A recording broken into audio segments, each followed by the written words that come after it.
Sometimes the people we judge the hardest are the ones carrying the heaviest burdens. Sometimes a single moment of curiosity can change two lives forever. Sylvia Crane had spent years building walls around her heart, trusting no one, relying only on herself. When her new mechanic Devin started leaving work early each evening, she assumed the worst. Was he lazy? Unreliable? His tired eyes and worn jacket told her everything she needed to know, or so she thought. One evening she followed him. What she found at the end of that quiet drive wasn't what she expected. It was a father sitting beside his daughter's hospital bed, holding her hand, reading her stories, refusing to let poverty or exhaustion steal his love. What would you do if you discovered your assumptions about someone were completely wrong? Before we jump back in, tell us where you're tuning in from, and if this story touches you, make sure you're subscribed, because tomorrow I've saved something extra special for you. Sylvia Crane's penthouse apartment sat 43 stories above the city, glass walls offering a panoramic view of everything she had conquered. The space was immaculate. White leather furniture, abstract art chosen by an interior designer she'd met once, a kitchen so pristine it looked like it had never been used. Because it hadn't, not really. Sylvia ate most of her meals at her desk or picked up something quick on the way home. Cooking for one person seemed like a waste of time, and time was the only thing more valuable than money. She stood at the window now, watching the sun rise over the skyline, a cup of black coffee cooling in her hand. This was her routine. Wake at 5:30, coffee while reviewing emails, shower, dress in one of a dozen nearly identical power suits, and arrive at Crane Properties by 7. She had built her real estate development company from nothing, absolutely nothing, 23 years ago, with a small inheritance from her father and a determination that bordered on obsession. The brass key to her first office still sat in a small frame on her desk downtown. That tiny space above a dry cleaner had been everything to her once. Now she owned 3 buildings in the financial district alone. Success, everyone said. Look at what Sylvia Crane has accomplished. A self-made woman. An inspiration. What they didn't know, what nobody knew, was how empty it all felt at 3 in the morning when she couldn't sleep. When the silence of her perfect apartment pressed against her chest like a weight, her phone buzzed. Beverly, her assistant of 15 years. Morning meeting pushed to 9. Contractors are running behind on the Riverside project. Sylvia typed back a quick acknowledgement. Beverly was the closest thing she had to a friend, though Sylvia would never use that word aloud. Friends were liabilities. People you trusted were people who could hurt you. She'd learned that lesson the hard way. 15 years ago, she'd had a business partner. More than a partner, really. Richard had been her lover, her confidant, the person she'd let see behind the carefully constructed walls. Together they were going to build an empire. Together they would be unstoppable, until she discovered he'd been quietly draining company accounts, forging her signature, preparing to disappear with everything they'd built, everything she'd built.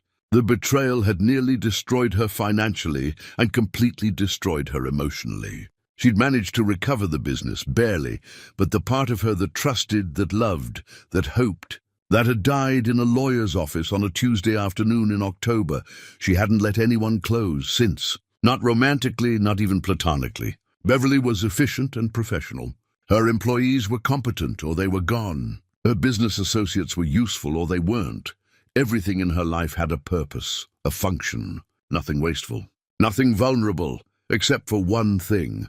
Sylvia had a weakness, though she'd never admit it in those terms. She loved vintage cars. Not as investments, though they were that too, but genuinely loved them.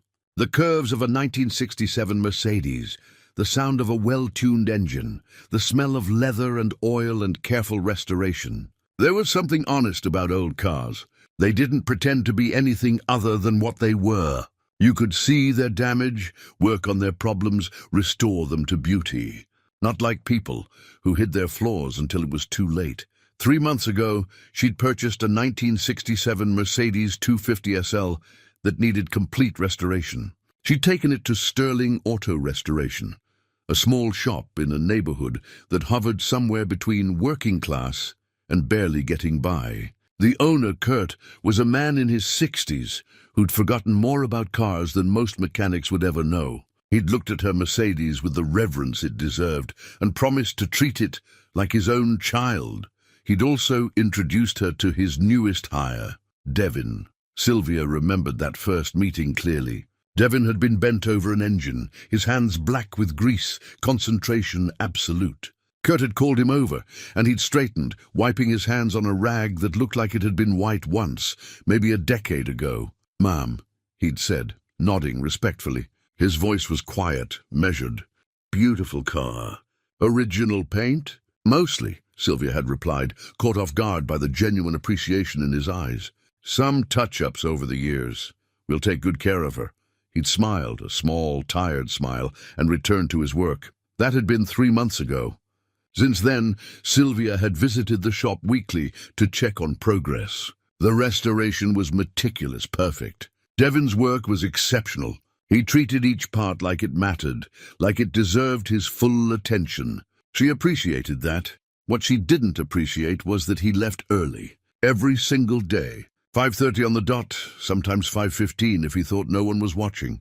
He'd wash his hands quickly, grab his jacket, worn canvas with a tear in one sleeve, and disappear. The first few times, she'd assumed he had another commitment. Doctor's appointment, perhaps, errands, but every day.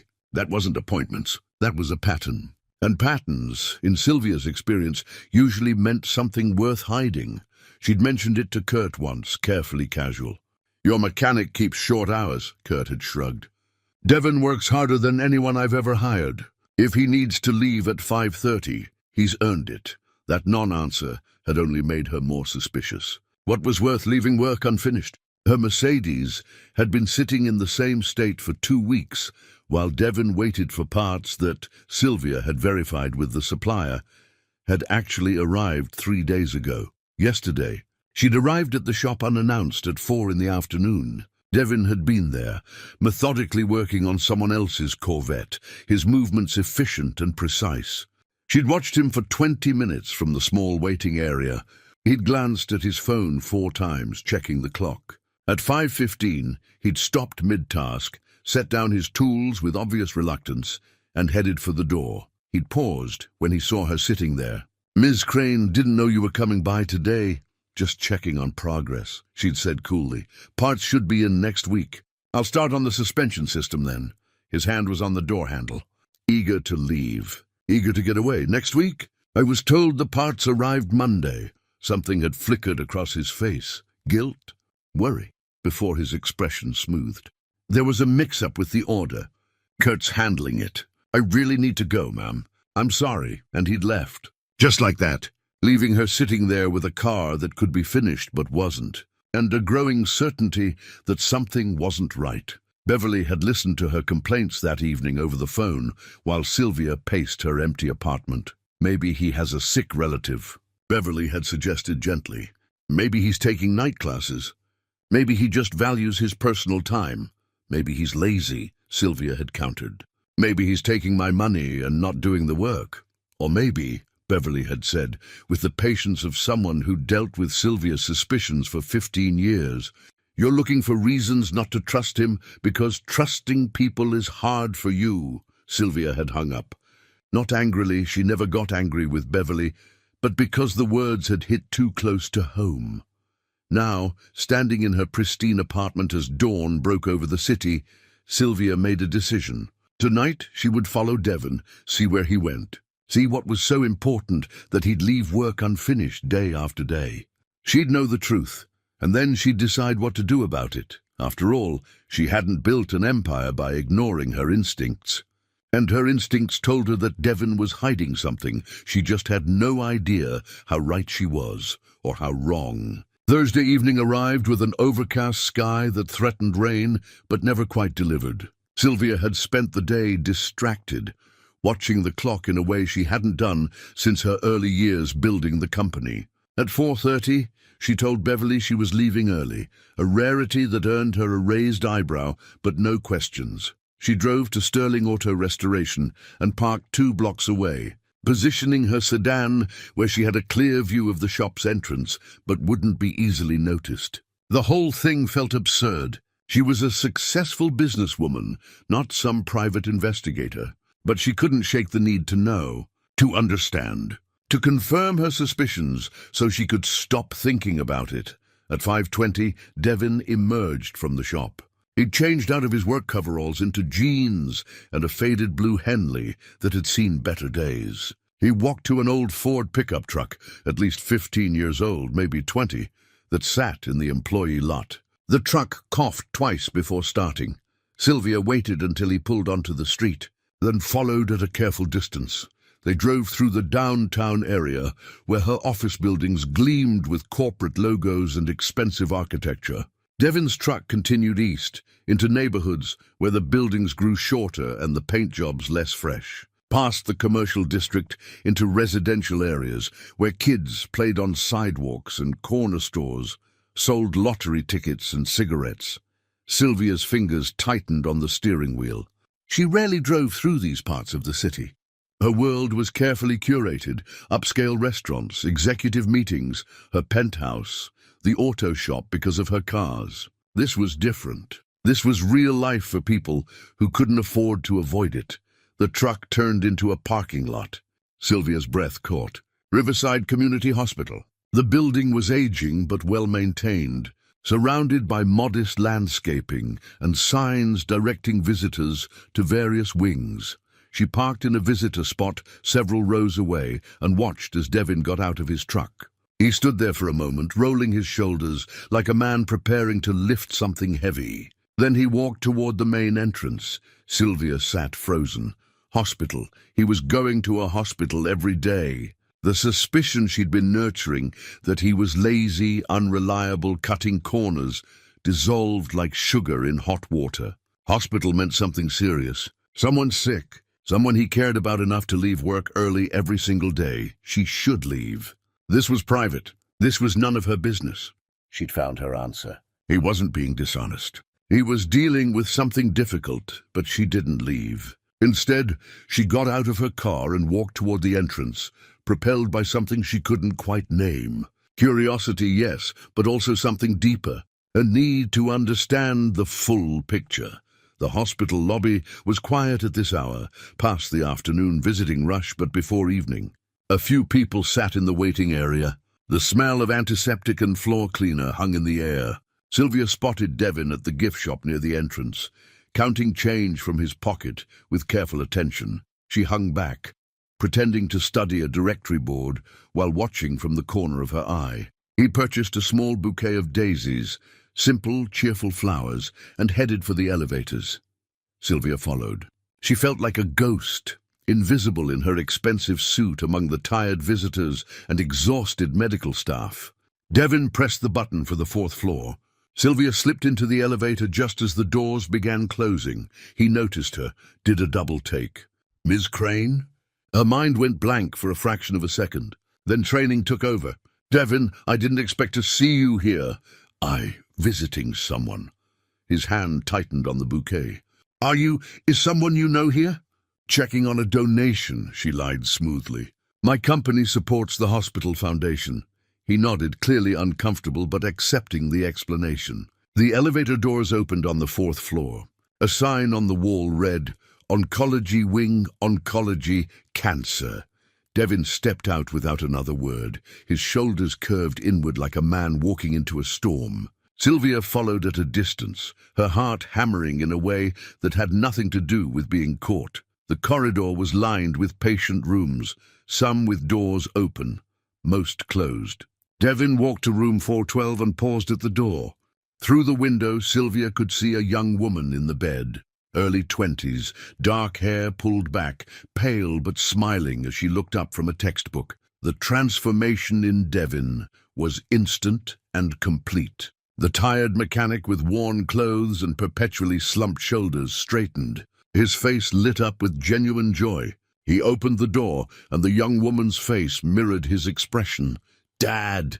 Sylvia stepped back, positioning herself where she could see through the window but wouldn't be immediately visible. She knew she should leave. This was deeply private, but she stood transfixed, watching. Devon presented the daisies with an exaggerated flourish that made the young woman laugh. He pulled a chair close to the bed and took her hand. They talked. Sylvia couldn't hear the words, but she could see the animation in their faces. The young woman gestured at her textbook, and Devon leaned over to look, pointing at something on the page. Teaching material, Sylvia realized. The woman was studying to be a teacher. A nurse entered the room, checked monitors, said something that made all three of them smile. As the nurse left, Sylvia heard fragments of conversation. Doing so much better this week. Iris, your father never misses a day. Iris. The young woman's name was Iris, Devon's daughter. Sylvia found herself near the nurse's station, close enough to overhear two staff members talking. That's the family in 412, right? A younger nurse asked. The single dad. Devon, he's here every single evening. The older nurse shook her head with admiration. His daughter's been fighting leukemia for 18 months. They've been through 3 rounds of chemo. The bills must be crushing him, but he never complains. Just shows up, brings her flowers. Reads to her. That's love, the younger nurse said softly. That's what strength looks like, the older one replied. Sylvia felt like the floor had shifted beneath her feet. 18 months. Every single evening. She'd been questioning his work ethic, doubting his commitment when he'd been carrying this weight. A daughter fighting cancer, medical bills that would destroy most families. And still, he came here every night with flowers and a smile. She turned and walked quickly toward the elevator, her vision blurring. The pristine hospital corridor seemed to tilt and sway.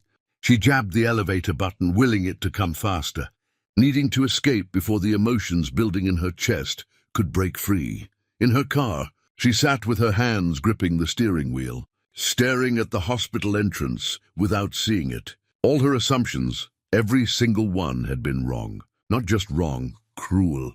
She'd looked at a man showing up despite exhaustion, leaving on time to be with his dying daughter, and she'd called him lazy, unreliable, untrustworthy, a memory surfaced, unbidden and unwelcome. Her own father working himself into an early grave.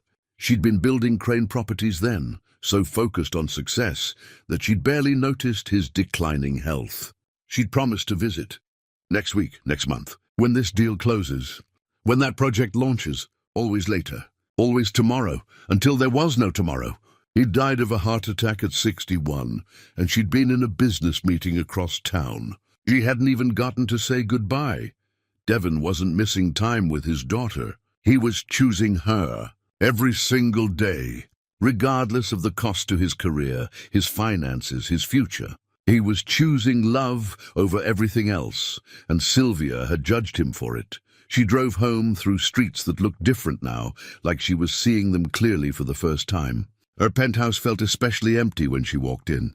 She poured a glass of wine she didn't drink and stood at the window watching the city lights blur through tears she hadn't shed in years. What kind of person had she become? When had protecting herself turned into suspecting everyone? When had strength become the same as being cold? She thought about Devon's face when he'd entered that hospital room. That pure, unguarded joy despite the circumstances. That was what mattered. Not buildings or money or empires built on distrust, connection, love, being there for someone when it counted.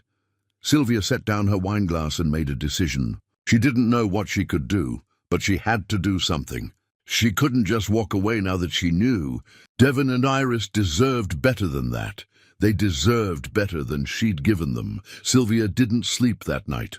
She lay in her king-sized bed, staring at the ceiling, watching shadows shift as car lights swept past 43 stories below. Every time she closed her eyes, she saw Devon's face transforming when he entered that hospital room.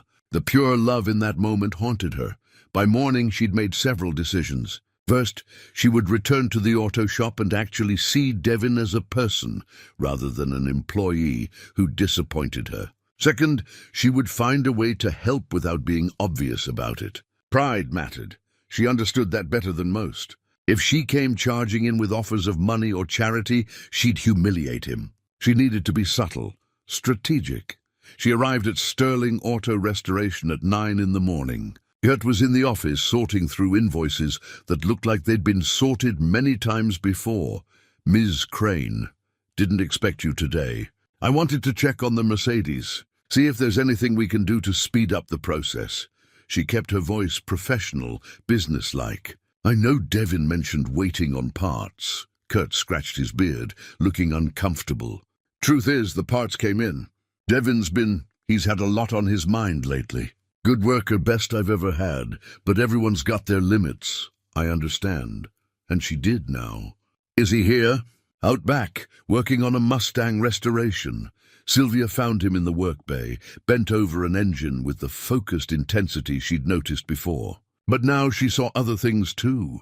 The way his hands trembled slightly when he reached for a tool, the dark circles under his eyes, the worn work boots with duct tape holding one sole together. Devin, he straightened, surprise flickering across his face. Miss Crane, I was going to call you today. The parts for your Mercedes, I know they're in. Kurt told me. She stepped closer, studying the Mustang. Beautiful car. 67? 68. His voice warmed with enthusiasm. Owner wants it restored to factory condition. It's been sitting in a barn for 20 years. Seems like a waste. Something this beautiful, left to decay. Some things are worth saving. He ran his hand along the fender with obvious affection. Takes patience, though, and time. Can't rush quality work. They talked about the restoration process for 20 minutes. Sylvia asked questions she already knew the answers to, just to hear him explain with that quiet passion. He knew these cars inside and out. Not just the mechanics, but the history, the craftsmanship. What made each one special? You really love this work, she observed. Only thing I'm good at. He smiled, but there was sadness in it. My dad was a mechanic. Taught me everything. Said there's dignity in working with your hands, making broken things whole again. He sounds wise. He was. Past tense. Another loss. Devin's phone buzzed.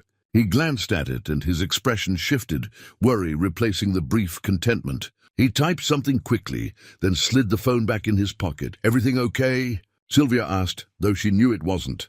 Fine, just fine. He picked up a wrench, set it down, picked up another. His hands weren't steady. Devin, she waited until he looked at her. If you need time off or flexibility with hours, you should talk to Kurt. Everyone needs help sometimes. Something flickered in his eyes. Suspicion. Hope I manage. Always have. Managing and thriving are different things. He was quiet for a moment. My wife used to say that. She'd tell me I was so busy carrying the world, I forgot to actually live in it. His voice went soft. She died 5 years ago. Car accident. Since then, it's just been me and my daughter. I'm sorry. The words felt inadequate. Iris, my daughter, she's everything. Smart, kind, wants to be a teacher. She was in her 2nd year of college when he stopped, jaw tightening. When things got complicated. But she'll get back there. She will. Sylvia's chest ached. He didn't know she knew. Didn't know she'd followed him, seen everything. The deception felt heavy. I'm sure she will, Sylvia said gently. With a father like you, how could she not? He looked at her then, really looked, and she saw the exhaustion behind his eyes. Not just physical tiredness, but the bone-deep weariness of carrying an impossible weight for too long. I should get to work on your Mercedes, he said finally. I promise by next week, take your time. I'm in no rush. She meant it. Quality over speed, right? After she left, Sylvia sat in her car and called Beverly. I need you to research something for me, discreetly. How discreet are we talking? Invisible discreet, Sylvia took a breath. Devin Carter. He works at Sterling Auto. I need to know his financial situation. Medical bills, debt, everything. Beverly was quiet for a moment. This is about yesterday. The hospital. How did you... I've worked for you for 15 years, Sylvia. I know when something shifted. Beverly's voice softened. What did you find? Sylvia told her all of it. The hospital, Iris, the leukemia, the daily visits. When she finished, Beverly sighed. And now you want to help. Yes. Without him knowing it's you, he has his pride. I understand that. Do you? Beverly asked. Or are you protecting yourself by keeping distance?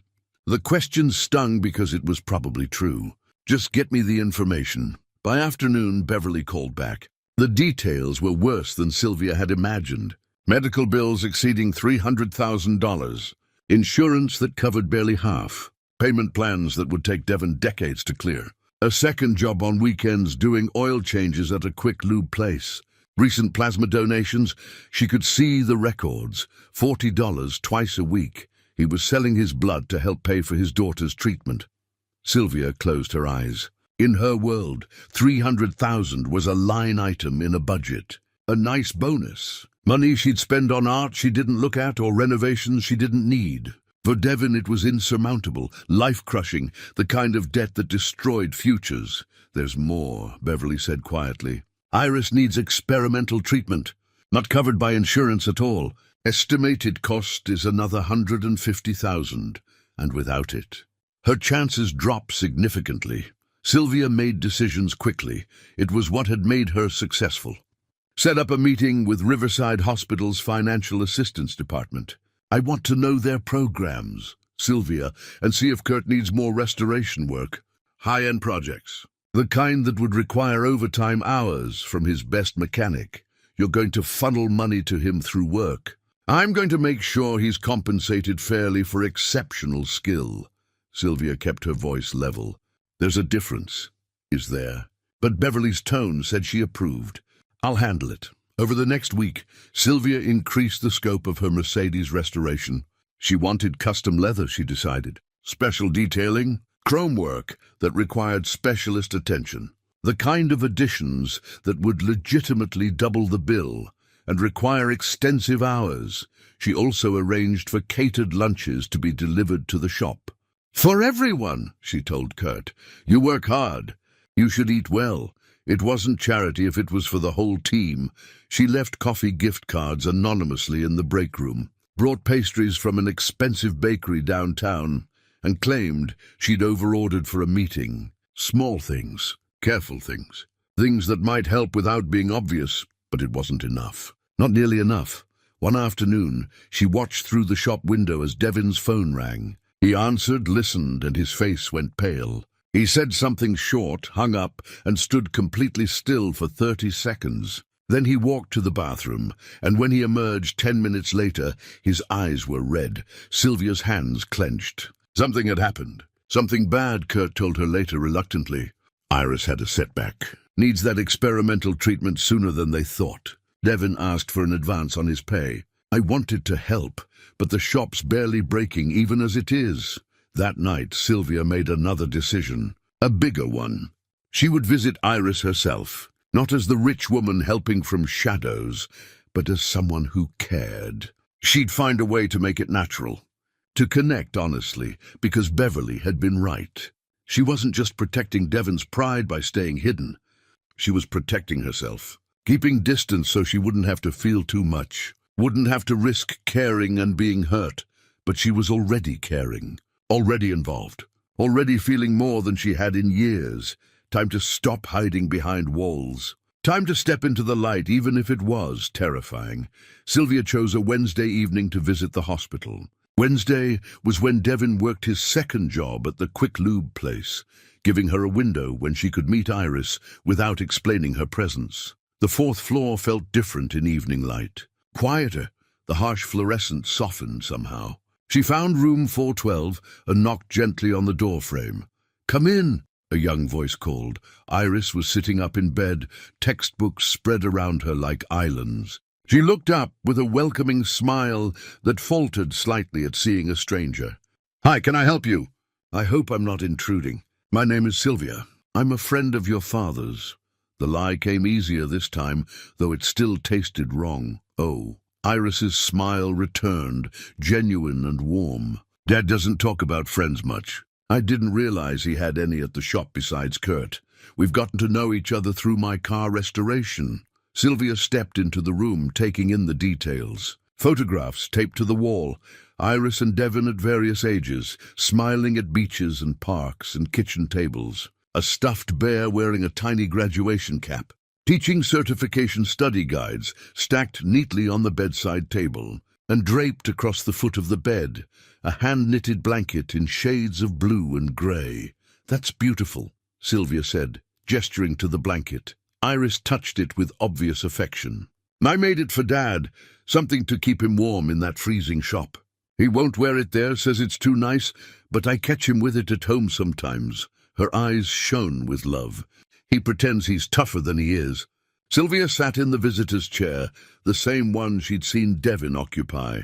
He seems pretty tough to me. He is. But not the way people think. Iris closed her textbook, giving Sylvia her full attention. People see how hard he works and think that's his strength. But his real strength is how he loves. Even when it hurts, even when he's exhausted. He just keeps showing up. The words hit Sylvia somewhere deep. When was the last time she'd shown up for anyone? Really shown up? Not just written a check or delegated the task to Beverly? How long have you been here? Sylvia asked. This time? 2 weeks. But overall, Iris's expression clouded. 18 months of treatment. In and out. Some days are good. Some are... She shrugged, leaving the sentence unfinished. Your father mentioned you were studying to be a teacher. Iris's face lit up. Elementary school. I love kids. The way they see the world, you know. Everything's possible to them. Everything's an adventure. She gestured at the textbooks. I'm keeping up with coursework online. My professors have been amazing about extensions. I'll finish my degree. Maybe not on the timeline I planned, but I'll get there. I'm sure you will. Have to. Dad's sacrificed too much for me to give up now. Iris's voice caught slightly. He doesn't think I notice, but I do. The extra shifts. The way he packs the same lunch every day because it's cheapest. How his truck sounds worse every month because he can't afford to fix it. Tears welled in her eyes. He works on million-dollar cars for other people and drives that falling-apart Ford because every penny goes to keeping me alive. Sylvia's throat tightened. He loves you. That's not sacrifice to him. That's choice, I know. But I still hate it sometimes. Iris wiped her eyes. Sorry, I don't usually fall apart on strangers. You're not falling apart. You're being honest. Sylvia found herself leaning forward. Can I ask you something? What do you want? Not what your father wants for you, or what you think you should want. What do you actually want? Iris was quiet for a long moment, considering. I want to finish school. I want to teach. I want Dad to stop working himself to death and actually live a little. Maybe date someone, have friends, take a vacation. She smiled sadly. He was different before Mom died. Lighter. She brought out this joy in him. After the accident, it's like he put all that capacity for happiness into me. I'm his whole world, and that's beautiful, but it's also terrifying. What if something happens to me? What does he have left? The question hung in the air between them. Sylvia had no answer because Iris was right to worry. She'd seen that kind of singular focus before, in herself, directed at her business instead of a person. When you poured everything into one thing, losing it destroyed you. Tell me about your mother, Sylvia said gently. Iris's expression softened. She was a kindergarten teacher. That's where I got the bug. She'd come home with stories about her students, and you could just see how much she loved them. She believed in seeing the good in people. Even when Dad got frustrated with someone, she'd find something to appreciate about them. She touched the blanket again. She taught me to knit. Said making something with your hands was a way of putting love into the world. She sounds remarkable. She was. They were high school sweethearts. Can you imagine? Meeting someone at 16 and knowing they're it? They were best friends. When she died, Dad didn't just lose his wife. He lost his person. The one who knew him completely. Iris's voice dropped to nearly a whisper. I don't think he believes he'll ever have that again. So he doesn't even look. Sylvia felt something shift in her chest. She'd spent 15 years not looking either, telling herself she was too busy, too focused, too smart to risk that kind of pain again. But sitting here with this young woman who faced death with grace and worried more about her father than herself, Sylvia felt the hollowness of that choice. Your father is lucky to have you, Sylvia said. I'm lucky to have him. Iris tilted her head, studying Sylvia with sudden intensity. You're different than I expected. Different how? Dad mentioned you once. Said you were very professional, very focused on getting things exactly right. I pictured someone, I don't know, colder, I guess. But you're not cold at all. Sylvia smiled despite herself. I can be. Ask anyone who works for me. Maybe, but you came here to check on me. That's not cold. Iris's gaze was unsettlingly direct. Are you and Dad, is there something? No. The answer came too quickly. We're just acquaintances, really. Through the car. Okay. But Iris's expression said she didn't quite believe it. Well, if you ever want to be more than acquaintances, Dad could use more friends, real ones. People who see him, not just what he does for them. The words stung because they were true. How many people in Sylvia's life saw her? Really saw her? Beverly, maybe. And even Beverly only saw what Sylvia allowed. A nurse entered to check vitals, and Sylvia took it as her cue to leave. I should go. Let you rest. Will you come back? Iris asked. I mean, if you want. No pressure. But it's nice having visitors besides Dad, and you're easy to talk to. I'd like that. Sylvia surprised herself by meaning it. As she rode the elevator down, Sylvia thought about what she'd learned. Iris wasn't just Devon's daughter. She was a fully formed person with dreams and fears and remarkable emotional intelligence. She saw the cost of her father's love and carried guilt for it. She worried about his future while fighting for her own present. In her car, Sylvia called Beverly.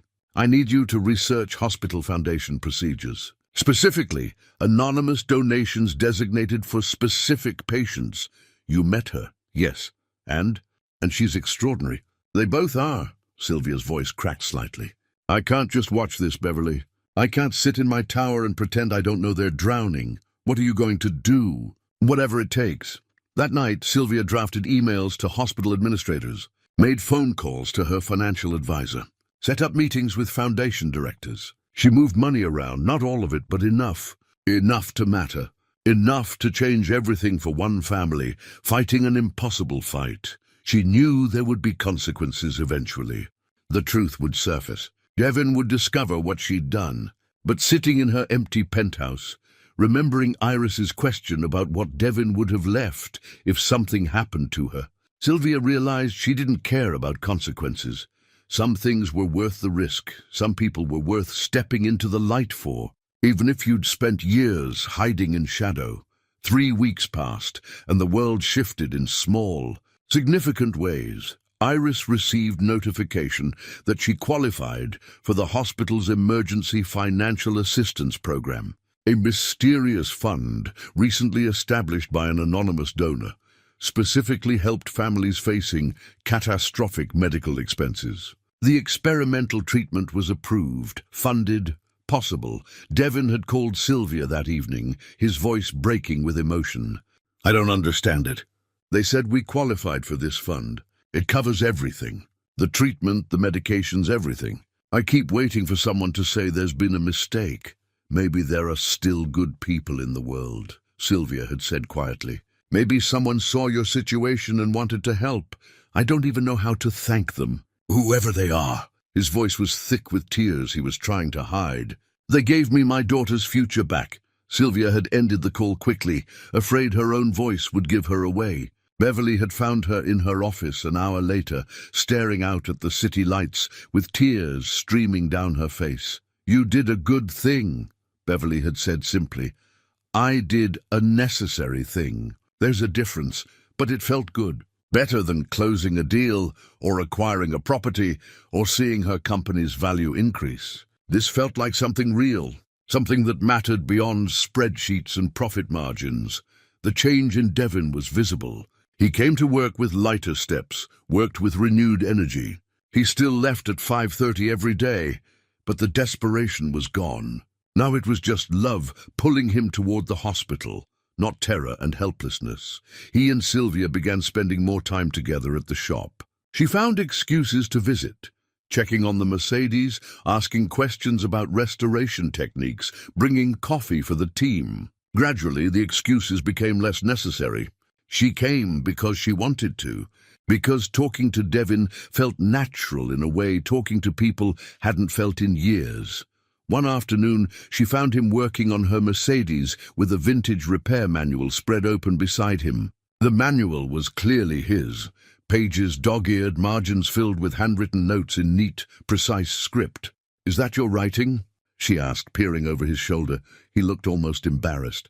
Yeah, I take notes on every restoration. Things I learn, techniques that work, mistakes to avoid. This manual was my dad's. He passed it to me when I started working professionally. Sylvia studied the notes, observations about chrome restoration, leather conditioning, engine timing adjustments. They revealed a methodical mind, someone who learned deeply and carefully. You're self-taught? Mostly. Dad taught me the basics, but the detail work I learned by doing. Making mistakes, figuring out fixes. He traced a finger over a particularly dense set of notes. This section here, that's from a '56 Thunderbird restoration that went wrong. Spent 3 weeks solving a problem that shouldn't have existed. Wrote down everything so I'd never make that mistake again. You're a perfectionist. I care about doing things right. He looked at her directly. Same as you, I think. She was surprised by the observation.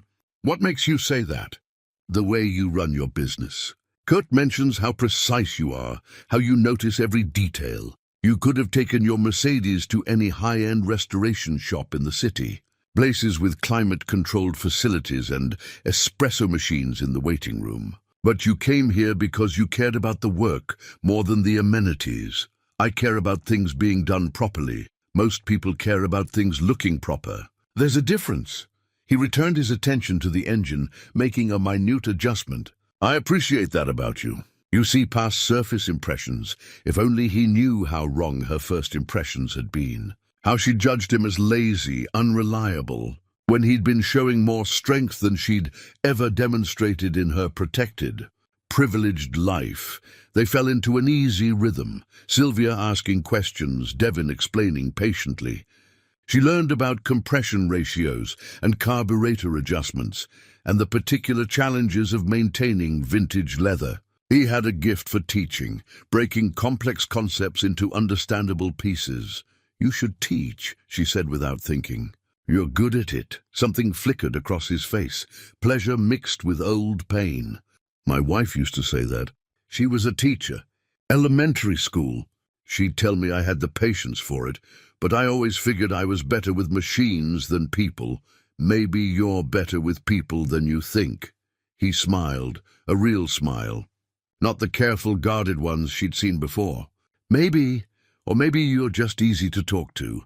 The words hung between them, and Sylvia felt something warm unfurl in her chest. When had she become easy to talk to? Beverly would laugh. Sylvia Crane, known for her ice-cold boardroom presence, easy. But with Devon, it was true. She didn't have to perform.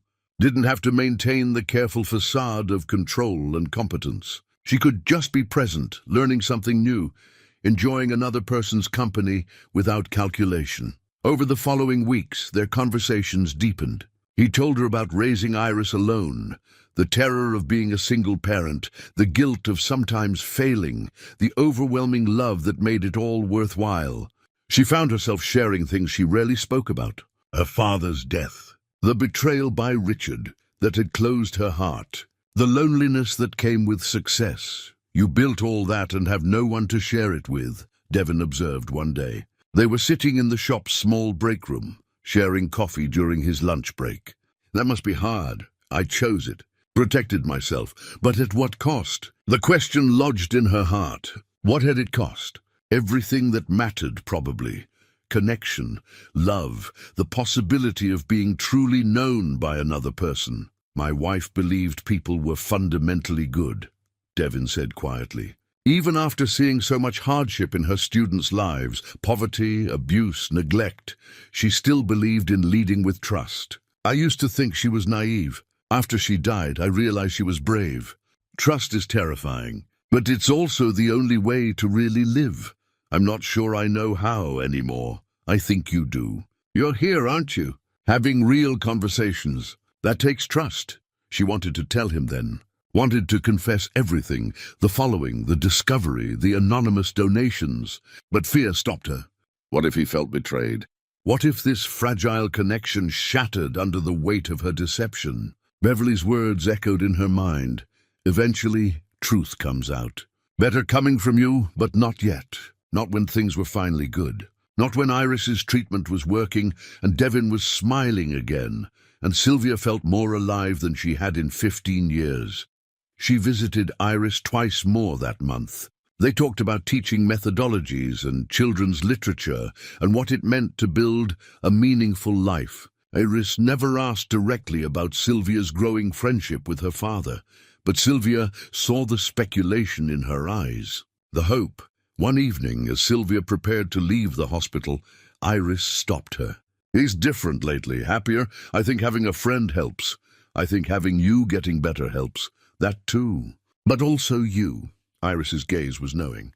"Thank you for seeing him. Not just looking at him, but really seeing him. People don't do that enough." Sylvia thought about that on the drive home. Seeing people.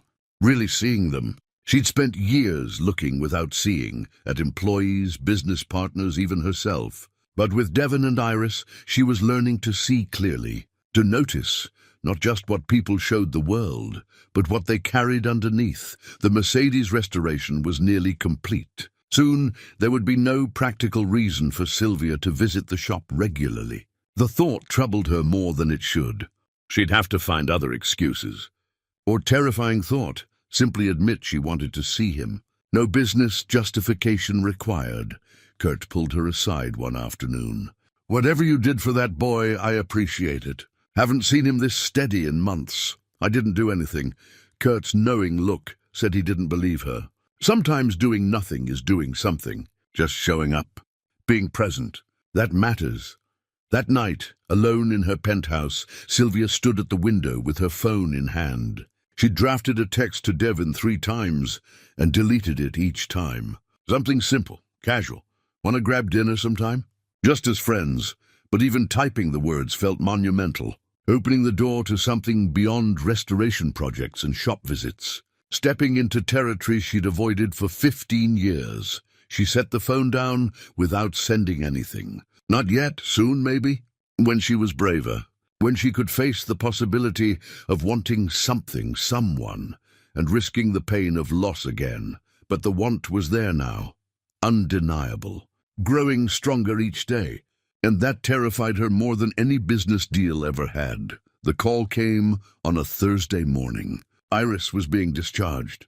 The experimental treatment had worked better than anyone dared hope. She still needed monitoring, regular checkups, continued medication, but she could go home. Really home, not just for a few days between hospital stays. Devon called Sylvia directly, something he'd started doing more often. "She's coming home." The doctors said. His voice broke. "They said she's in remission. Full remission." Sylvia closed her office door, pressing her hand to her chest where joy and relief crashed together. "Devon, that's wonderful. I'm so happy for you. There's a small celebration at the hospital this afternoon. Nothing fancy. Just Iris, me, a few nurses who've been with us through this. I know it's last minute, but would you want to come?" "I'd love to." She arrived at the hospital at 3 with flowers, daisies like the ones Devon brought every evening, and found room 412 transformed. Balloons floated near the ceiling. A small cake sat on the rolling table. 3 nurses crowded around Iris's bed, laughing at something she'd said. Devon stood near the window, and when he saw Sylvia, his face lit up in a way that made her heart stumble. He crossed the room quickly, and before she could process what was happening, he hugged her. A real hug, not a polite social gesture. His arms wrapped around her fully, and she felt the tremor of emotion in his shoulders. "Thank you for being here," he whispered. "It means more than you know." When he pulled back, his eyes were bright with unshed tears. Sylvia blinked rapidly, fighting her own. The celebration was simple and perfect. Iris radiant despite her pallor, nurses sharing stories that made everyone laugh, Kurt arriving with sandwiches from a deli nearby. Sylvia helped arrange medical equipment for home delivery.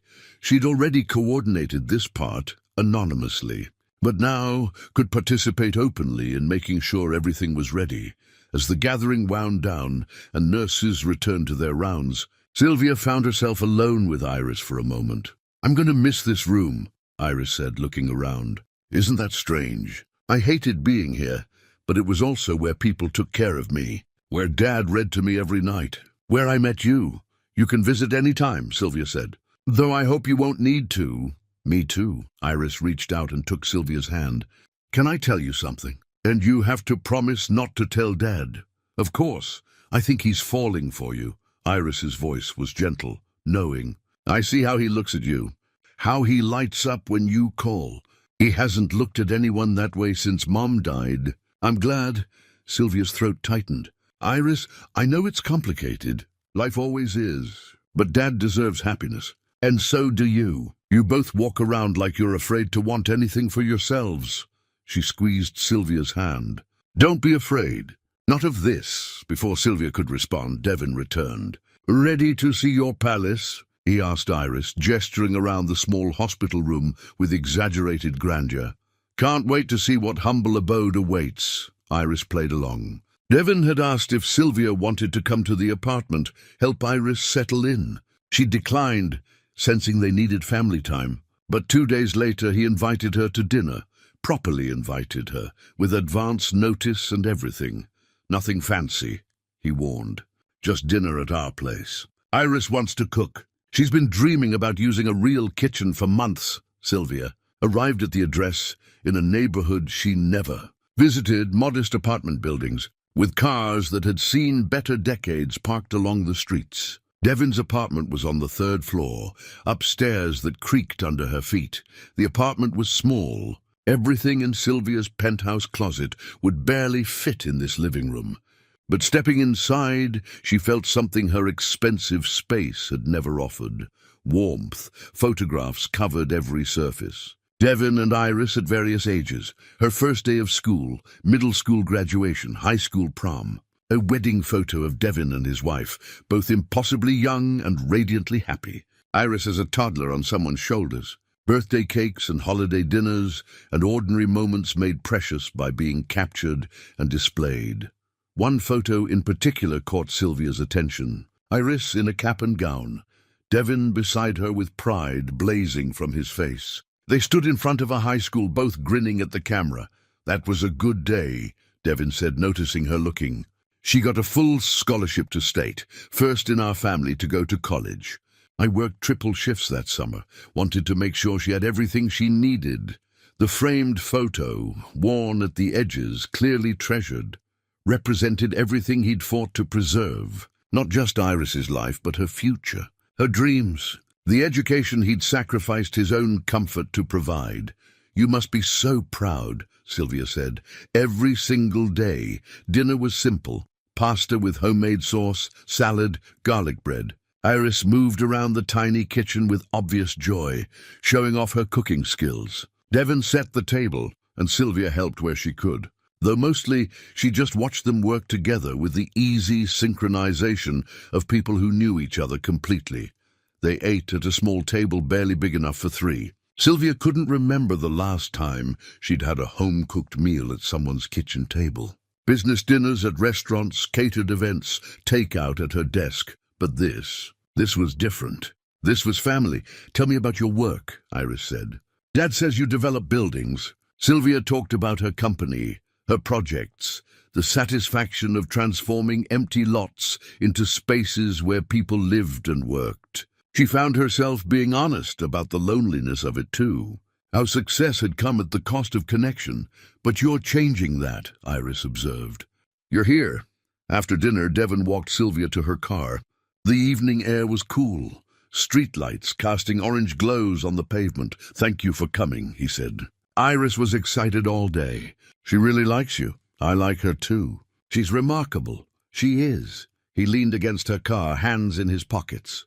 Can I ask you something? And you can say no, I won't be offended, anything. Would you want to do this again? Not because of car restoration or hospital visits, just because, dinner, coffee, whatever. As friends, he paused, met her eyes. Or maybe more than friends, eventually. If you wanted, Sylvia's heart hammered. This was the moment.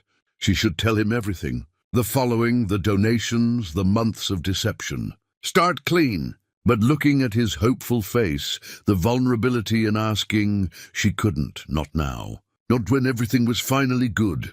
I'd like that, she heard herself say. Very much. His smile was worth the guilt. Good. That's really good. He stepped closer, and for a moment Sylvia thought he might kiss her. Instead, he took her hand, squeezed it gently, then let go. Drive safe, he said. Text me when you get home? I will. She drove back to her penthouse in a daze. The evening played on repeat in her mind. The simple meal, the family warmth, the photographs of a life built on love instead of money. Devon's hand in hers. the possibility hanging between them like a promise. Beverly called, as Sylvia was getting ready for bed. "How was dinner?" "Perfect, complicated, terrifying. He asked you out properly, didn't he?" "How do you always know?" "Because I know you, and I know that tone." Beverly's voice softened.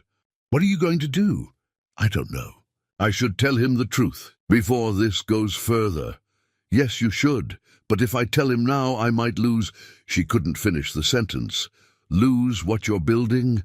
"Sylvia, you can't build something real on deception. It doesn't work that way. I know. I just need time to figure out how to say it without destroying everything." But time, as it turned out, was something she didn't have much of. The next week, Iris needed a follow-up appointment. Devon mentioned the hospital's foundation director wanted to meet the families, helped by the anonymous fund, not to reveal the donor, just to share impact stories for future fundraising. "They want us to speak at some gala," Devon said. Iris is excited. "I'm terrified of public speaking, but if it helps other families, I'll do it." Sylvia's blood went cold. The gala, she'd been invited, of course. As a major donor, her presence was expected. If Devon spoke there, if someone made a connection, if the truth came out that way instead of from her, she had to tell him, soon, before the gala, before he found out any other way. But how do you tell someone you've been lying for months? How do you explain that every good thing that happened came from deception? How do you risk losing the first real connection you felt in 15 years? Sylvia didn't know, but she was running out of time to figure it out. The day started with promise. Sylvia had arranged to drive Devon to the hospital for Iris's follow-up appointment with the specialist. Not because he needed the ride, his truck was running barely, but because she wanted the time together, wanted to be part of this good news, this milestone. They met at a coffee shop halfway between their neighborhoods. Devon was already there, 2 cups on the table, looking more relaxed than she'd ever seen him. He stood when she entered, and the way his face brightened made her chest ache with something she was finally ready to call by its name. Love, or the beginning of it anyway. "Got you a latte," he said. "Hope that's okay. I realized I don't actually know how you take your coffee. It's perfect." She sat across from him, accepting the cup. "There's a lot we don't know about each other yet." "Yet," he smiled. "I like that word. Implies time, future. Is that what we're building?" "A future." The directness surprised them both. Devon set down his coffee, leaned forward. "I'd like to." "If you would. I know it's fast, and maybe I'm too old to believe in this kind of thing, but—" He paused, gathering courage. "I haven't felt this way since my wife died.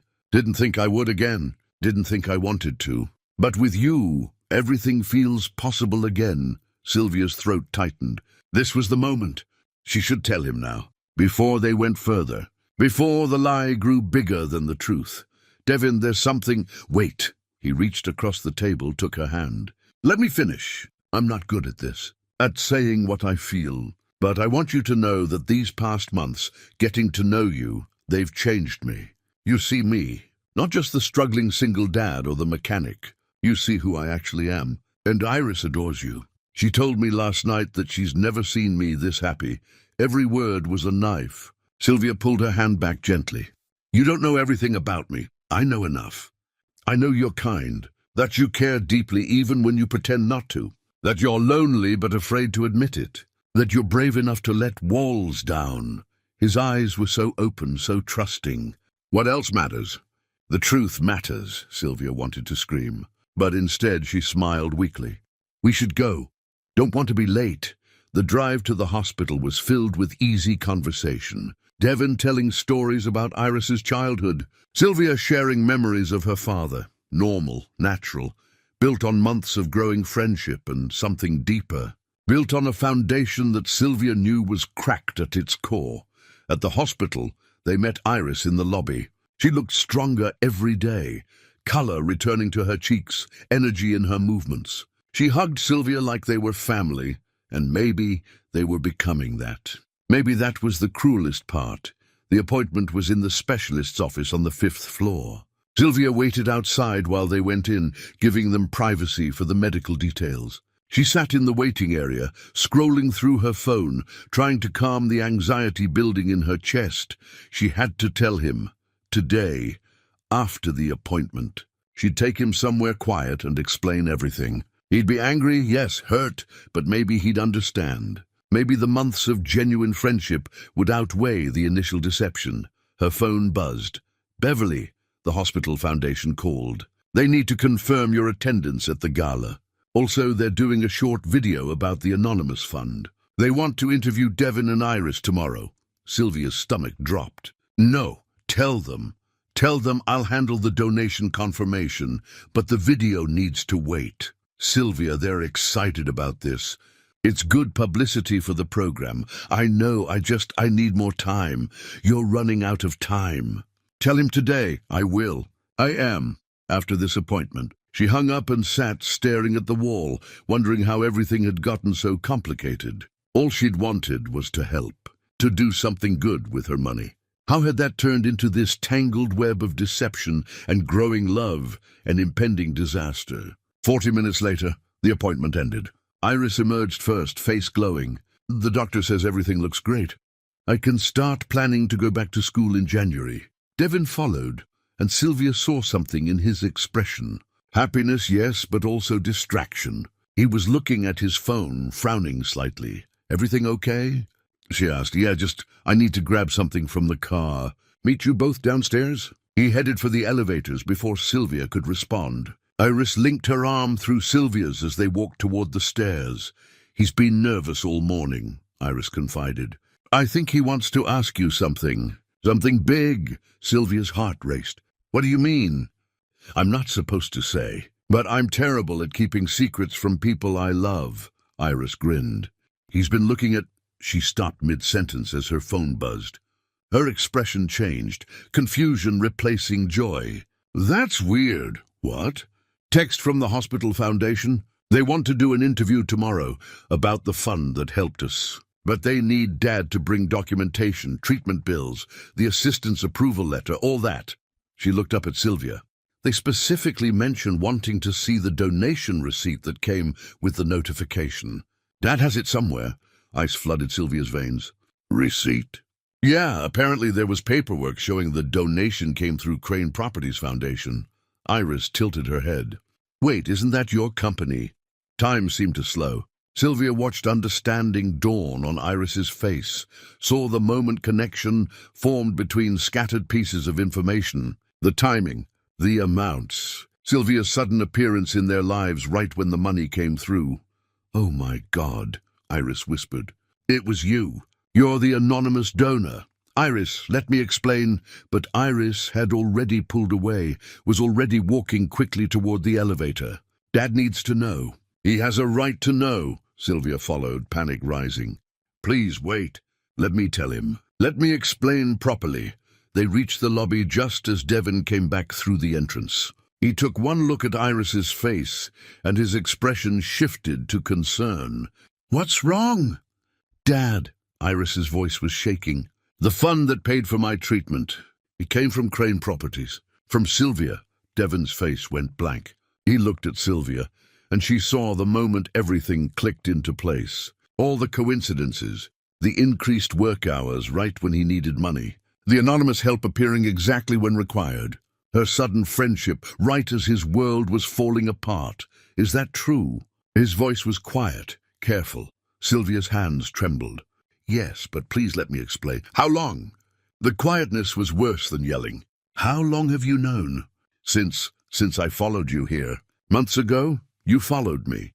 He said it like he was testing the words, seeing if they made sense. You followed me, found out about Iris, and then what? Decided to play guardian angel? It wasn't like that. I wanted to help by lying. His voice rose slightly. By pretending to be my friend while secretly solving all my problems. Did you think I was too stupid to figure it out eventually? I thought you'd refuse help if you knew it came from me. You're damn right I would have. He ran his hands through his hair, pacing. Do you have any idea? He stopped, looked at her with something like betrayal. Was any of it real? The friendship? The conversations? Or was I just your charity project? Poor single dad needs saving by rich woman with a conscience? That's not fair. Fair, He laughed, bitter. You want to talk about fair? You've been lying to me for months, Sylvia. Months. I trusted you. I let you into our lives. Into my daughter's life. He stopped himself, jaw clenched. I was falling in love with you. And it was all built on lies. The words hit like physical blows. Sylvia felt tears streaming down her face. It wasn't lies. My feelings are real. Everything between us is real. How can I believe that? How can I believe anything you say? He looked at Iris, who was crying silently. Come on, we're leaving. Devon, please don't. He held up a hand, not looking at her. Just don't. You want to help? Stop interfering. Stop manipulating. Just stop. They walked away, Devon's arm around Iris's shoulders. Sylvia stood frozen in the hospital lobby, watching them disappear through the automatic doors. Around her, life continued. People coming and going, oblivious to the way her world had just shattered. Her phone was in her hand. She didn't remember taking it out. Beverly's name was on the screen. Tell him, Beverly had said, but she'd waited too long. And now it was too late. 3 weeks of silence felt like 3 years. Sylvia threw herself into work with the same ferocity that had built her empire, but it rang hollow now. She sat in meetings and heard nothing, signed contracts without reading them, stood at her penthouse window at 3 in the morning, wondering how she'd managed to destroy the best thing in her life. Beverly found her there one morning, still in yesterday's clothes, coffee cold in her hand. You look terrible, Beverly said gently. I feel worse. Have you tried calling him? Twice. He didn't answer. I stopped trying. He asked me to stop interfering, so I'm stopping. Sylvia's voice cracked. I'm giving him what he wants. Is that what he wants? Or is he just hurt and needs time? Sylvia didn't answer. She didn't know anymore. Meanwhile, Devon was struggling in his own way. Kurt noticed immediately. The mechanic who'd been working with renewed energy for months had retreated back into exhausted silence. He left at 5:30 still, but the lightness was gone. Want to talk about it? Kurt asked one afternoon. Nothing to talk about. Son, I've known you long enough to recognize heartbreak when I see it. Devon set down his wrench carefully. She lied to me for months. Made me think we were building something real when it was all he couldn't finish. Was it all fake? The conversations? The time you spent together? I don't know. How can I know what was real and what was performance? Kurt leaned against the workbench. Did she act differently after the money came through? Did she change how she treated you? Devon thought about it. The honest answer was no. If anything, Sylvia had become more open, more vulnerable. She'd shared parts of herself he suspected few people ever saw. But that didn't erase the deception. She should have told me, he said finally. Yes, she should have. But people do foolish things when they're afraid, when they care and don't know how to show it properly. At home, Iris was quieter than usual. She tried talking to Devon about it several times, but he shut down every conversation. Finally, one evening while they were cleaning up after dinner, she confronted him directly. You're being stubborn. I'm being realistic. You're being scared. Iris faced him across the small kitchen. She made a mistake, Dad, a big one. But her heart was in the right place. Her heart was in controlling the situation, manipulating outcomes. Or maybe she didn't know how to help without making you feel small. Iris's voice softened. Think about it. If she'd come to you directly and offered money, what would you have said? I would have refused. Exactly. So she found a way to help that let you keep your dignity. Yes, she should have told you eventually. But the help itself, that came from genuine caring. Devon turned away, gripping the counter. I was falling in love with her, Iris. And the whole time she was hiding this massive thing. How do I trust that? How do I trust anything? Mom used to say that trust isn't about never being afraid. It's about choosing to believe despite fear. Iris moved closer. You've been so focused on her lie that you're not seeing your own walls. You're using this as an excuse to run, because being vulnerable terrifies you. The words hit hard because they were true. After his wife died, Devon had poured everything into Iris, used his daughter as both purpose and shield. Loving Sylvia meant risking that kind of loss again. The deception gave him a convenient reason to retreat. Even if you're right, he said quietly, I don't know how to get past this. Then figure it out. Because I've never seen you as happy as you were with her, and I've never seen you as miserable as you are now." That night, Iris went to her room and found an old shoebox in her closet. Inside were letters, dozens of them written by her mother over the years. Birthday letters, advice letters, letters meant to be opened at specific moments. Iris had read them all multiple times, finding comfort in her mother's words long after her voice had faded from memory. She pulled out one letter in particular. The envelope read, "For your father when he's ready to love again." Iris had found it years ago, tucked in with her own letters. She'd never shown it to Devon, wasn't sure she was supposed to. But now felt like the right time. She walked to the living room, where Devon sat staring at an old photo album. Pictures of him and his wife, young and impossibly happy. "Dad." Iris held out the envelope. "Mom left this for you. I found it with my letters. I think she'd want you to read it now." Devon took the envelope with shaking hands, his wife's handwriting on the front, familiar loops and curves that made his throat tight. He opened it carefully. The letter was short, but every word carried weight. "My love, if you're reading this, I'm gone and you're thinking about moving forward. I know you. You're probably scared, probably telling yourself it's too soon, or disloyal, or that you don't deserve happiness again. Stop. Life is precious and short and meant to be lived fully.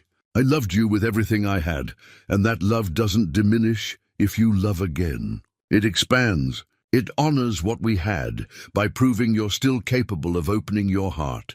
You'll make mistakes. You'll be clumsy and uncertain. That's okay. Love isn't about perfection. It's about showing up, being honest, and choosing someone even when it's hard. Especially when it's hard. I want you to be happy. I want you to laugh again, to share your life with someone who sees how remarkable you are.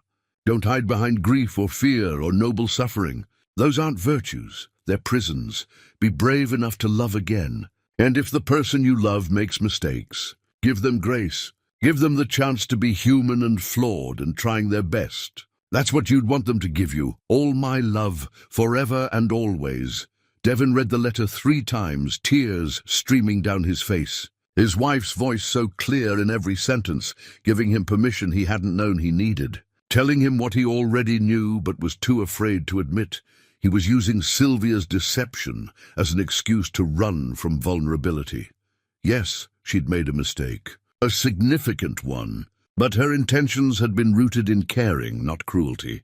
And in the months since, she'd shown him who she really was, someone lonely and guarded, learning to open up, trying to be better, just like him. "I've been an idiot," he said softly. Iris sat beside him, rested her head on his shoulder. "A stubborn idiot, but fixable. I don't even know if she'd want to talk to me after how I reacted. There's only one way to find out." Devon looked at the letter again, at his wife's words about grace and second chances and being brave enough to love despite fear. She was right. She'd always been right. Tomorrow he'd reach out to Sylvia. He'd apologize for his harshness, try to explain his fear, ask if maybe they could start over, this time with complete honesty on both sides. Tomorrow he'd be brave. Tonight he held his wife's letter and thanked her for loving him enough to let him go. Devon called the next morning, but Sylvia didn't answer. He left a voicemail that felt inadequate, stumbling words about needing to talk, about being sorry for how he'd reacted. He waited all day for a response that never came. By evening, he knew he couldn't do this over the phone. Some conversations required presence, required looking someone in the eye and being brave enough to show all the messy, complicated feelings underneath. He drove to her building, a glass tower in the financial district that made his old truck look even more out of place. The doorman stopped him at the entrance. "I'm here to see Sylvia Crane, penthouse level. Is she expecting you?" "No, but please, tell her Devon is here. Tell her I need to talk to her." The doorman made a call, spoke quietly, then hung up looking surprised. "She says to send you up." The elevator ride to the 43rd floor felt eternal.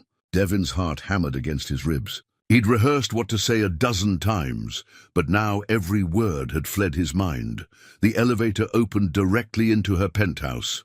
Sylvia stood by the window, silhouetted against the city lights. She didn't turn when he entered. I wasn't sure you'd let me up, he said. I wasn't sure I would either. Her voice was hollow, exhausted.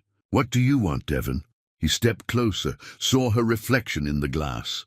She looked as broken as he felt, eyes shadowed, face drawn. The Ice Queen facade that had intimidated him months ago was completely gone. She just looked human, hurting. I want to apologize. For how I reacted at the hospital, for the things I said. You had every right to be angry. Maybe, but I was also scared. He moved to stand beside her, both of them looking out at the glittering city. After my wife died, I promised myself I'd never risk that kind of pain again. Loving you, it terrified me. So when I found out about the deception, part of me was almost relieved. It gave me an excuse to run. Sylvia finally looked at him, tears gathering in her eyes. I'm so sorry. I should have told you from the beginning. I was afraid you'd refuse help, afraid you'd see it as pity. But mostly I was afraid of being rejected, of offering something real and having it thrown back. I know. I understand that now. He pulled something from his jacket pocket, a worn envelope. Iris gave me this last night. A letter my wife wrote before she died. For when I was ready to love again. He handed it to Sylvia. She read it slowly, and he watched tears stream down her face. She sounds wonderful, Sylvia whispered. She was. And she was right. About all of it. Devon took a shaky breath. I've been hiding behind grief and responsibility and noble suffering, using them as shields so I wouldn't have to be vulnerable again. You made a mistake by not telling me, but I made one too by not giving you grace, by not seeing that you were trying your best with something you didn't know how to handle. Sylvia set the letter down carefully on a nearby table. I manipulated the situation. No matter how good my intentions were, I took away your choice, your autonomy. That wasn't okay. No, it wasn't. But I also wouldn't have accepted help any other way. You were right about that. He turned to face her fully. The question is, can we move past this? Can we start over, but this time with complete honesty? I don't know if you can trust me again. I don't know either. But I want to try. He reached out, hesitated, then took her hand. These past 3 weeks have been miserable. I kept thinking about all our conversations, all the moments we shared. And I realized something. Those were real. Your feelings were real. Maybe the circumstances weren't ideal, but what we built together, that was genuine. It was, Sylvia said, her voice breaking. Every moment, every conversation. I wasn't pretending. Then let's not throw it away, because we're both scared and flawed and human. He squeezed her hand gently. Let's be scared together. Let's be honest about our mistakes and try to do better. Sylvia looked at their joined hands, then up at his face. I spent 15 years building walls to protect myself. You're asking me to tear them down completely. I'm asking both of us to. I'm terrified too. He smiled sadly. But my wife was right. Love isn't about perfection. It's about choosing someone even when it's hard. Especially when it's hard. I don't deserve this. Deserve you? Neither of us deserves anything. We're just two broken people trying to be less broken together. He lifted his other hand to her face, wiped away tears with his thumb. Can we try? Really try? Sylvia closed her eyes, leaning into his touch. Yes, she whispered. Yes. They stood there for a long moment, hands joined, tears drying on both their faces. The city lights twinkled below them, indifferent to the small miracle happening 43 floors above the street. I need to tell you something else, Devon said quietly. Something I've been carrying. Sylvia waited, her hand still in his. He reached under his shirt collar and pulled out a thin chain. Dangling from it was a simple gold wedding band, worn smooth from years of wear, catching the light as it swayed. I've worn this every day since she died, he said, looking at the ring. Told myself it was to honor her memory. But really I think I was hiding behind it, using it as armor so no one could get close, so I wouldn't have to risk feeling that kind of loss again. Sylvia's breath caught as she watched him carefully remove the chain, holding it in his palm. The ring gleamed there, a symbol of love, but also of grief held too long, of a past that had become a prison. I'm not taking it off because I'm forgetting. Devon continued, his voice steady despite the tears in his eyes. I'm taking it off because I'm finally ready to honor what she actually wanted for me. A full life. Real happiness. The courage to love again. He walked to a small table near the window and set the chain down gently, reverently, not discarding it, but releasing it, letting it rest rather than carrying it like a weight around his neck. When he turned back to Sylvia, something in his face had changed. Lighter, more open. "I've been living half a life," he said, "working to survive, focusing on Iris, never allowing myself anything just for me. You were the first thing in years that felt like it was mine. Not duty, not responsibility, just something I wanted. And that terrified me more than anything." "I understand that feeling," Sylvia said softly. "I built an empire, but had no one to share it with. Told myself I didn't need connection, that independence was strength. But really I was just afraid. Afraid of being hurt again, afraid of being vulnerable." "We're quite a pair," Devon said with a small, genuine smile. "Two people so scared of pain that we almost chose loneliness instead." "Almost," Sylvia stepped closer. "But we're choosing differently now?" "We are." He reached for her other hand, holding both now. "No more hiding, no more half-truths or walls or protective distance. Just honest, messy, complicated truth. Even when it's hard." "Especially when it's hard," Sylvia agreed. They stood facing each other fully now, and Devon felt something shift in his chest. Not the absence of fear, he was still terrified, but the willingness to feel it and move forward anyway. That was what bravery actually meant. Not the absence of fear, but the choice to act despite it. "Can I kiss you?" he asked, his voice barely above a whisper. Sylvia's answer was to close the distance between them. The kiss was tentative at first, both of them cautious, testing, then deeper, more certain. Years of loneliness and fear and carefully constructed walls crumbling in the space between them. When they finally pulled apart, both were breathless. "I'm going to mess this up sometimes," Devon said, resting his forehead against hers. "I'm stubborn and prideful and terrible at asking for help. I'm controlling and guarded, and I solve problems by throwing money at them," Sylvia countered. "So we're both disasters, complete disasters." She smiled, really smiled, for the first time in weeks. "But maybe we can be disasters together." "I'd like that." He kissed her again, softer this time. "What do we do now?" "Now?" Sylvia pulled back enough to look at him properly. "Now we take it one day at a time. We learn each other honestly. We make mistakes and forgive them. We build something real. Starting from the beginning, starting from right now." She glanced at the wedding ring resting on the table, then back at Devon. "Your wife was wise. She knew that real love doesn't diminish when you love again. It expands." She did know that. Devon followed her gaze to the ring. "I think she'd like you. I think she'd be glad I found someone who challenges me, who sees through my walls." "I hope so." They moved to the couch, sitting close, hands still intertwined. They talked for hours, about everything and nothing, about their fears and hopes, and the difficult work of building trust after it's been broken, about Iris and her return to school, about the Mercedes restoration that had brought them together, about what came next. As dawn began to lighten the sky, Devon prepared to leave. He had work in a few hours, and Iris would worry if he didn't come home. At the door, Sylvia caught his hand one more time. "Thank you for giving me another chance, for seeing past my mistakes to what I was trying to do. Thank you for caring enough to make those mistakes in the first place." He kissed her forehead. "I'll call you later?" "I'd like that." After he left, Sylvia stood at her window watching the sunrise paint the city in shades of gold and pink.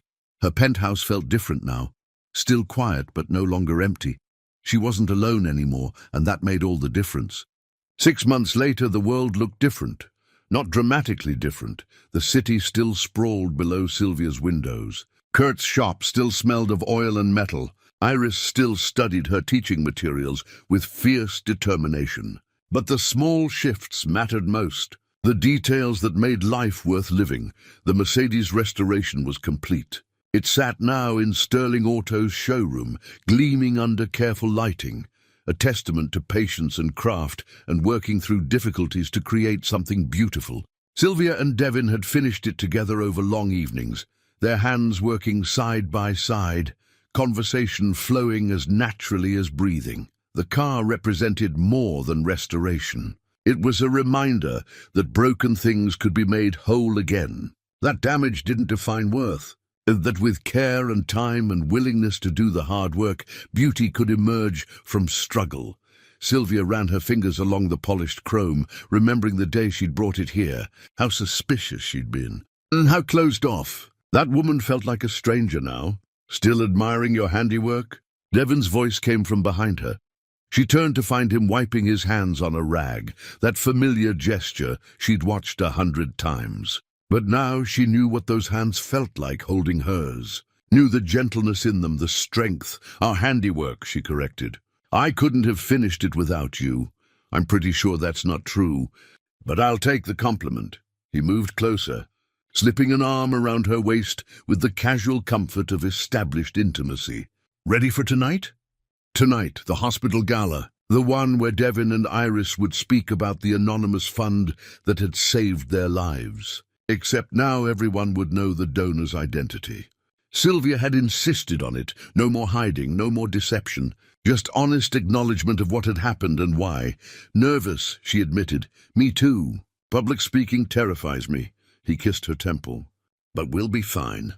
We'll tell the truth. That's all we can do.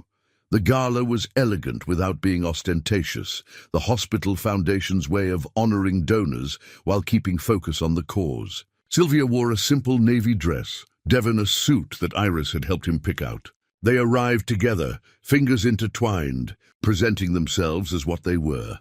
A couple built on honesty after stumbling through deception. Iris met them in the lobby, radiant in a green dress that matched her eyes. Her hair had grown back fully, thick and dark. She looked healthy, alive, ready to embrace the future she'd fought so hard to reach. You both look terrified, she observed cheerfully. Your father's about to speak in front of 200 people, Sylvia said. Terror is appropriate. You'll be fine, Dad. Just speak from the heart. That's all anyone wants. When their moment came, Devin walked to the podium with Sylvia beside him. They'd decided to do this together, to tell the story as partners rather than separate pieces. Devin spoke first about Iris's diagnosis. The crushing weight of medical debt, the desperation of watching your child suffer while being unable to help. His voice was steady, honest about the fear and helplessness. Then Sylvia took over, explaining how she'd discovered their situation, how her own past had made her afraid of direct honesty, how she'd tried to help while protecting everyone, including herself, from vulnerability. She didn't make excuses, just acknowledged the truth. She'd been wrong to hide it. And she'd learned that real connection required real honesty. I thought I was protecting Devin's pride, Sylvia said, looking at him. But really, I was protecting myself. It took almost losing him to understand that love, real love, requires courage. The courage to be seen completely, flaws and all. Devin took her hand on stage. And it requires grace. The grace to accept that people make mistakes while trying their best. We almost let fear and pride destroy something beautiful. I'm grateful we chose differently. The audience applauded, but Sylvia barely heard it. She was looking at Iris in the front row, tears streaming down her face, smiling so widely it must have hurt. After the speeches, donors mingled with families helped by the fund. Sylvia met parents fighting the same battles Devin had fought, saw the same exhaustion and determination in their eyes. She quietly pledged to expand the fund significantly, not as publicity, but because she finally understood what wealth was actually for. Not accumulation, not status, but making impossible things possible for people who deserved better than what life had dealt them. Later, much later, the three of them sat on Sylvia's balcony, Devin, Iris, and Sylvia. The city spread below them like scattered stars. Who would have thought following someone could lead to this? Iris mused. I followed him looking for answers, Sylvia said softly. Found something better, a family. Devin squeezed her hand. The richest woman in the city learning that some things can't be bought. Only earned, Sylvia agreed, through opening your heart, even when it terrifies you. They sat in comfortable silence, watching the sun set over the city. Three people who'd been alone, now whole. Three lives that had intersected by accident and stayed together by choice. The Mercedes sat in Sylvia's private garage now, fully restored and perfect. But she rarely drove it. It had served its purpose, bringing her to a small auto shop where a tired mechanic with worn boots and an enormous heart had taught her what really mattered. Not buildings or empires or carefully protected walls, but love, connection, the courage to show up for people even when it's hard, especially when it's hard. That was true wealth, and Sylvia had finally learned how to spend it.